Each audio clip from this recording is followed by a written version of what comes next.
senhores deputados, senhores conselheiros, queria também agradecer a apresentação aqui do parecer hoje e o envio atempado deste parecer para esta Comissão, que é um parecer que funciona como um instrumento muito importante sobre a análise daquilo que foi o passado, mas também da forma que se reflete na já referida Caixa 2 sobre os riscos para a sustentabilidade. Quer no capítulo que quer dizer que diz respeito às conclusões e recomendações, se reflete também numa importante ferramenta para o futuro, nomeadamente para quem tem a responsabilidade de organizar as contas do Estado.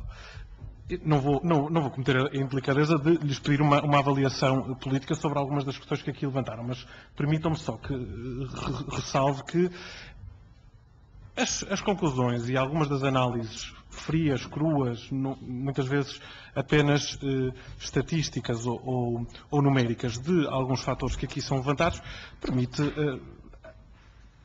avaliar ou permite-nos concluir que o caminho de sustentabilidade das contas públicas era bem conhecido ou podia ser bem inferido por quem tivesse todos os dados na mão já muito antes do ano de 2011. Nomeadamente, o facto de, desde 2008, como vimos aqui num dos slides, o crescimento da dívida ter disparado quando se encontrava em 2008 ali à volta dos critérios de Maastricht e num crescimento que levaria a 2011, 2012 à volta de 65% do PIB, nada de absolutamente extraordinário. Mas tivemos, por exemplo, num ano, o crescimento de 10 pontos percentuais dessa mesma dívida. O facto de nós termos assumido os encargos com as parcerias público-privadas até 2050, naquilo que corresponde, grosso modo, a 1/3 do programa de assistência financeira, que agora, ao qual tivemos de recorrer, ou 15% do PIB, como já aqui foi referido, de 15% do PIB. O facto de os certificados de tesouro, criados com boas intenções, com certeza, mas significarem também, ainda durante o período de assistência financeira e ligeiramente para além dele, sérios encargos para as contas públicas. O facto de a receita fiscal, desde 2008, diminuir, apesar da despesa fiscal diminuir menos, e, portanto, o peso da despesa fiscal aumentar face à da receita fiscal, e algumas das medidas que foram apresentadas para ajudar a diminuir o déficit, recordo, por exemplo, aquela que foi referida no que diz respeito ao saldo das entidades reguladoras, acabarem por não ter produzido os efeitos devidos para os quais se propunham. E, enfim, eu dizia que quem tivesse os números na mão poderia já concluir pela dificuldade da sustentabilidade do caminho das contas públicas, mas há aqui uma série de referências a questões técnicas ou a questões práticas que eu gostaria de pedir que aprofundassem, desde logo aquela que vem na primeira recomendação que fazem no capítulo 17, que tem que ver com o facto de recomendarem que a dotação provisional só se utilize para despesas não previsíveis e inadiáveis, o que nos parece de elementar bom senso, mas fazem-no partindo do caso que verificaram de que havia uma suborçamentação com o pessoal e que nas várias alterações que foram feitas ao orçamento de 2010, essa suborçamentação nunca ter sido revelada e, portanto, quando depois se atribuiu na dotação provisional para essas despesas, que isso, na verdade, não correspondia a despesas não previsíveis e inadiáveis. A questão que nós gostaríamos de fazer era, do ponto de vista do Tribunal, porque é que estas despesas não estavam previstas e qual deveria ter sido o mecanismo encontrado para as inscrever devidamente no orçamento. E ressalvava só ainda, em relação à despesa com pessoal, que o parecer nos diz que as despesas com pessoal apresentaram uma quebra significativa em 2009 e nova redução em 2012, mas que as diminuições nestas despesas foram provocadas por alterações de critérios contabilísticos e da alteração do universo, ou seja, não, diz o parecer, uma diminuição efetiva da despesa, o que é de facto também faz peso a necessidade das despesas com pessoal estarem bem orçamentadas e bem explícitas nas propostas que são entregues à Assembleia para o Orçamento de Estado. Em relação à receita do combate à fraude e evasão fiscal, que também é referida no parecer e em que se diz que não está adotado, ou não está exatamente explícito e transparente quais essas receitas e com que medidas foram obtidas, eu gostava de perguntar, em todo caso, se o Tribunal fez uma avaliação das medidas que na altura, em 2010, foram apresentadas e se consegue avaliar qual o peso de algumas dessas medidas na angariação de mais receita devido ao combate e à evasão fiscal. E terminava, voltando à questão que já foi referida aqui pelo deputado Cristóvão Crespo, da Caixa 2, que eu reputo também de muito, muito importante no que diz respeito à sustentabilidade das finanças públicas, porque, naturalmente, e fazendo uma análise puramente demográfica, sabemos que, e é referido aqui, já sabemos que em 2010, por exemplo, as despesas com pensões, saúde, educação, subsídios de desemprego já representavam 25% do PIB, a tendência é para isto se agravar, o peso destas despesas se agravar, e que, junto aos encargos com os PPPs, e junto com outros encargos, a margem de crescimento é cada vez menor. O que eu gostava de perguntar é se, no entendimento que o Tribunal faz das competências do Conselho de Finanças Públicas, se esse Conselho, quando avalia as previsões macroeconómicas e faz exatamente uma avaliação sobre a sustentabilidade das contas, se pode aqui ter um papel acrescido de informar o Parlamento e de informar a opinião pública, digamos, sobre a sustentabilidade das contas, tendo em vista também quer as questões das parcerias público-privadas, quer as questões de encargos futuros assumidos em orçamentos presentes, quer a questão das projeções demográficas e de natureza económica. Muito obrigado. Muito obrigado, Sr. Deputado. Sr. Presidente. Muito obrigado, Sr. Deputado. Agradeço-lhe as considerações e as questões que fez. Em primeiro lugar, pôs questões técnicas muito precisas e eu responderei também com a maior precisão possível. Primeiro, dotação provisional. A dotação provisional, como o Sr. Deputado bem recordou, tem uma natureza, uma finalidade específica. A correr às despesas urgentes e inadiáveis. E é unânime a doutrina, é unânime o ensino relativamente a esta matéria. Sabemos bem que há uma pressão, depois, uma pressão para todos os governos. Quer dizer, portanto, isto aqui é uma questão, se nós fizermos uma análise dos últimos 20 anos apenas, encontramos sempre esta dúvida.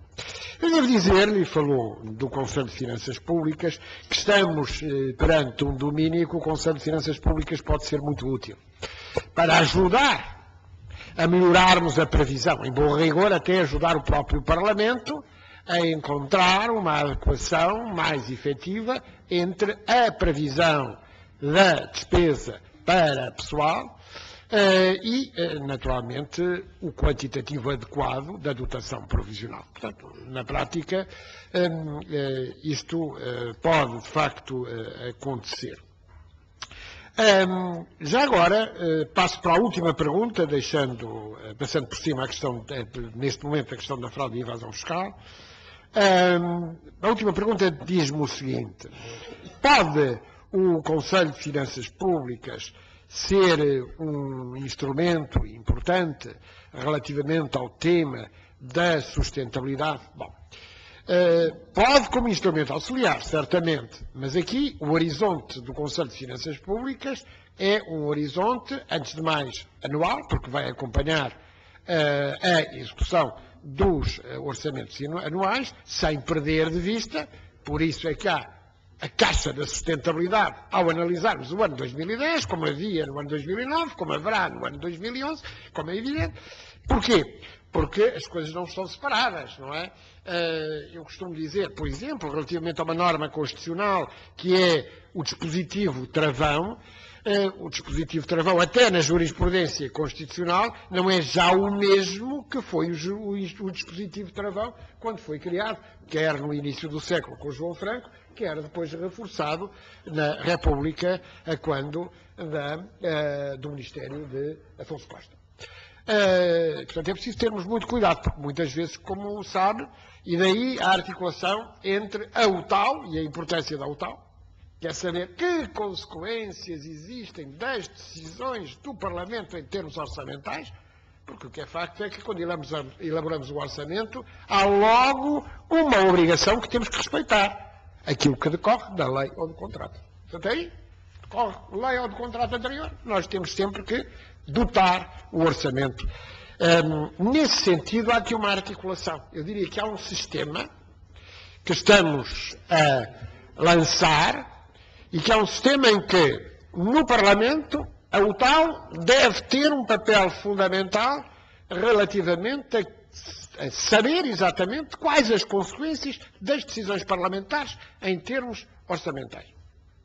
Em segundo lugar, o papel deste órgão administrativo independente de controlo interno, assim caracterizado, que é o Conselho de Finanças Públicas.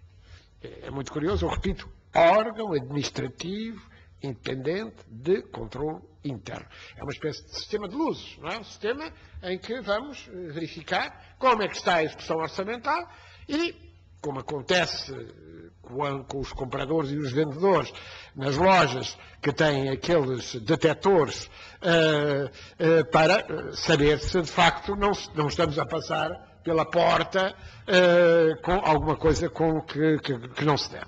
Portanto, o sistema. Depois temos o Parlamento propriamente dito, nas suas decisões, com competências em matérias em que o Executivo não pode decidir. Limites de endividamento da administração central. Este aspecto é particularmente importante. Não há ninguém que possa definir sobre isto.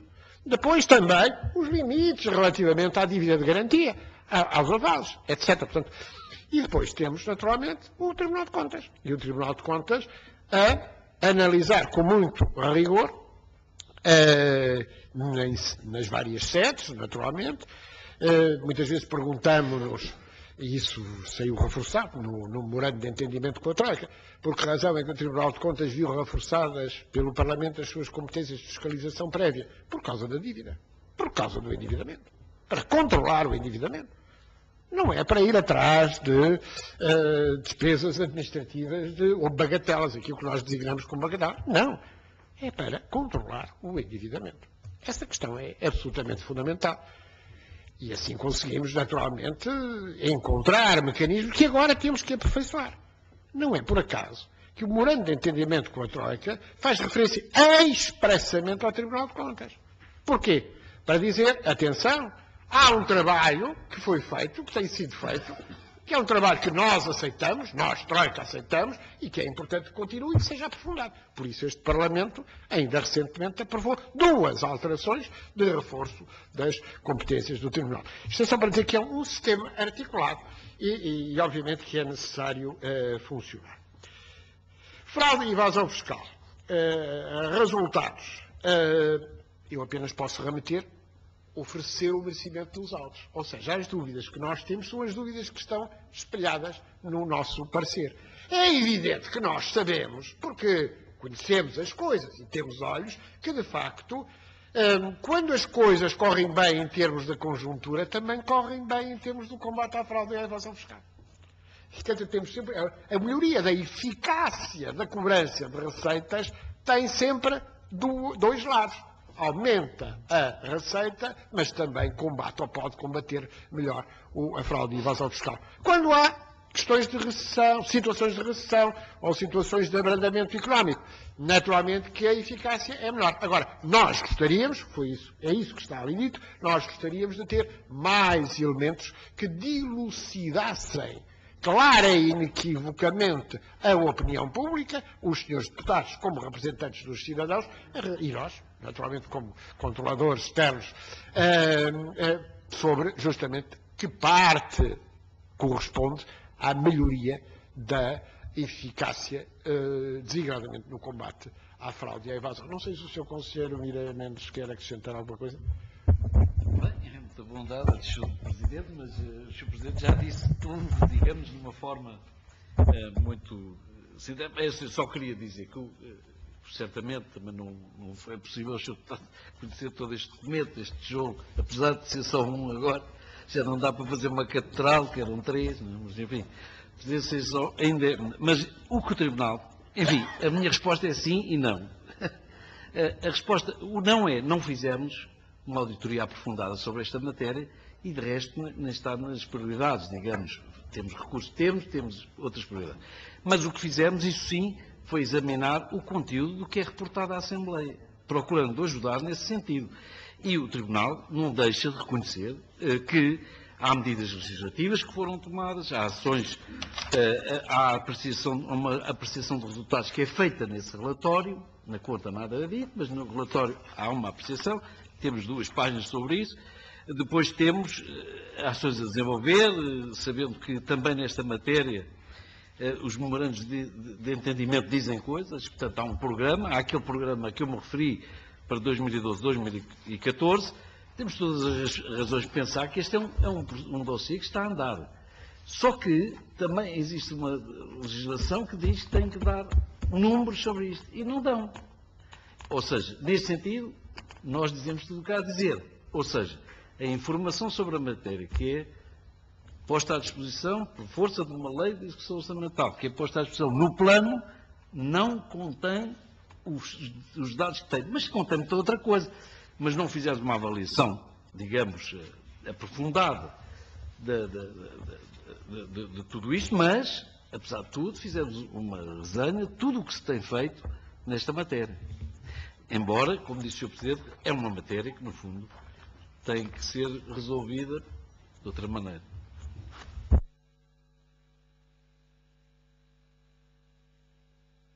Muito obrigado, Sr. Presidente. Muito obrigado, Sr. Conselheiro.